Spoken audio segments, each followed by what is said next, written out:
Hello everyone, welcome back. Today is October 14th. It is currently 10:42 a.m.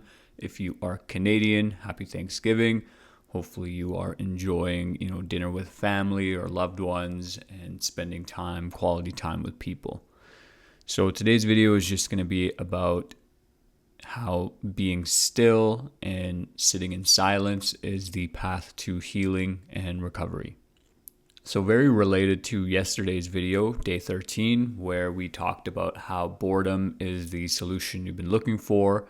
Being still, sitting in silence is a pathway for you to essentially open up whatever is going on inside your mind, whatever is going on inside your heart, and to be able to listen to your own internal voice.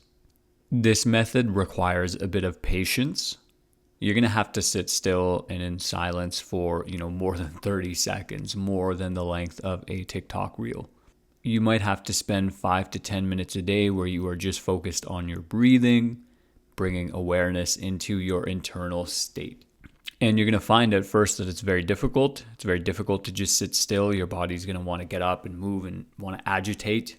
You're going to find that you're going to be very uncomfortable with the silence, with no sound being made or no music going into your ears, or not listening to something, not stimulating yourself with an external information, whatever it is. But even when you bring attention and awareness to the way your body reacts and responds, that's part of the process of the healing and self-discovery. You'll notice that your body really wants to resist sitting still, sitting in silence. And usually the reason for that is because, there's potentially a lot going on, a lot in the backlog of your mind that you haven't allowed yourself to properly process.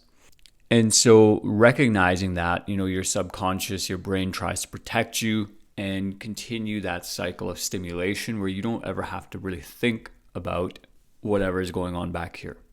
A great example would be, many people tend to take a device to the bedroom, into the bed with them, and fall asleep while listening to something, while watching something. What they're essentially doing is waiting until the point of exhaustion and then just collapsing, and then that's how they get to sleep. For most people, the only time they get where it's still and silent is when they're laying in bed trying to fall asleep. And you might find that it's very difficult to fall asleep in that setting. Therefore, it becomes important that in your day-to-day activities, you build in maybe 5 to 30 minutes where you allow yourself to just be with yourself, to process whatever's going on in the back of your mind, to process whatever happened in the day, to process any emotions, any hiccups that occurred during the day. And to some extent, even, whatever happened in the past, right?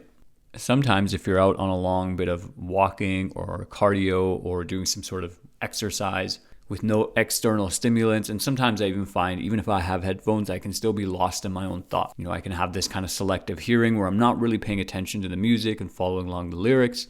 I'm more focused on whatever is going on in my mind, and the music is just in the background. Is that the most ideal thing? Probably not. Is it better than not allowing my brain to think at all? Yeah, I would say so.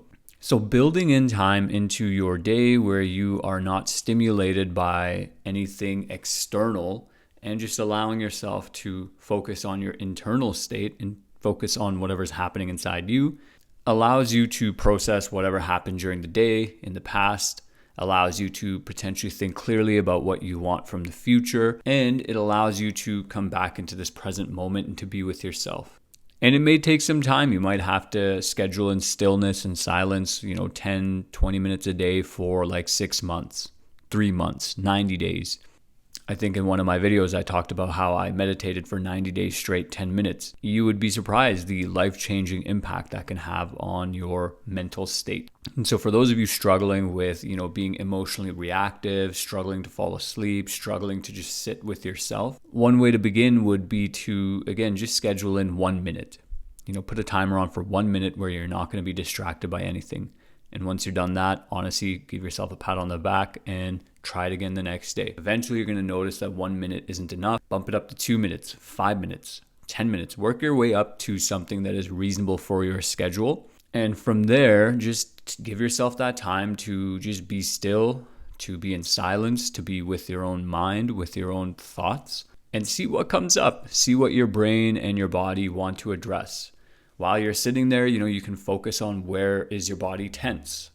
And to release that tension, just focus on your breath.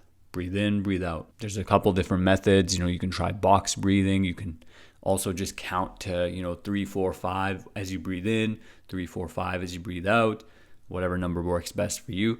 And breathe into those areas with tension. And when you breathe out, release the tension. So if, you are finding yourself to be overstimulated, overwhelmed, not getting the quality of sleep you want, not getting the quality of thoughts you want in your day-to-day life, in your work, whatever it is, instead of doing more, try doing less. Reduce some of the things in your schedule and schedule in time to just do nothing, to be still, to be in silence, to be with your own thoughts, to just go out for a walk with no music, no podcast, nothing playing, and just walk and wander, 20, 30 minutes, get out there, record your exercise, whatever it is. Give yourself the time and the space to be able to get rid of the clutter in your mind and to bring yourself back into the present, right? This will allow you to heal kind of whatever's going on inside of you, and it will allow you to connect with yourself. Let me know what you think in the comments. Best of luck. Take care.